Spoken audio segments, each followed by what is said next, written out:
Hello అండి. ఈరోజు morning పాలు పొయ్యి మీద పెట్టంగానే ఇరిగిపోయినాయండి. కాఫీకైతే ఈరోజు పాలు లేవనమాట. ఇంకా ఆ పాలు వేస్ట్ చేయకుండా నేనైతే వడకట్టేసి పన్నీర్ తీసేసాననమాట. ఏం చేద్దామా అని ఆలోచిస్తే ఇంట్లో బ్రెడ్ కనిపించిందండి. 2 కలిపి నేనైతే ఒక స్వీట్ చేయాలని అనుకుంటున్నాను. మీకు చూపిస్తాను అదేంటో. ప్రస్తుతానికైతే ఈ రెండిటిని కలిపి ముందు మిక్సీ చేసేయండి. మిక్సీ చేసేస్తే మెత్తగా వస్తుందనమాట. మెత్తగా వచ్చిన మిశ్రమాన్ని చక్కగా మనకు నచ్చిన షేప్‌లో బాల్స్‌లా తయారు చేసేసుకోండి.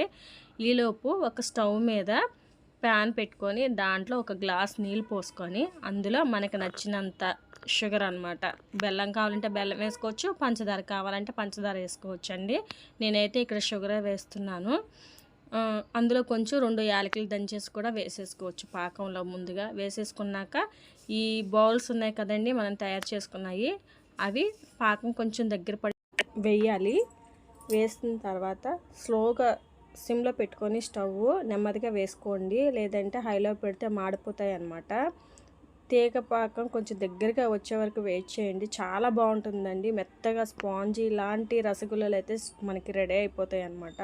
టేస్ట్ ఎంత బాగుందంటే అంత బాగుందండి. మేము ఆ రోజు నైట్ పక్కన పెట్టేసి మార్నింగ్ అయితే టేస్ట్ చేసామండి. టేస్ట్ అయితే చాలా బాగుంది. బయట స్వీట్ షాప్లో కొన్న దానికన్నా మనం ఇంట్లో చేసుకున్న అయితే బెస్ట్, అసలు చాలా బెస్ట్ అంటే బెస్ట్ అండి. మంచి టేస్ట్ అనమాట. న్యాచురల్గా చేసుకున్నట్టుంది. ఒరిజినల్ పాలైతే ఇంకా బాగుంటుందండి, ప్యాకెట్ పాలు కాకుండా. మీరు కూడా బ్రెడ్తో ఒకసారి స్వీట్ ట్రై చేసేయండి. ఓకేనా? నెక్స్ట్ వీడియోలో కలుద్దాం.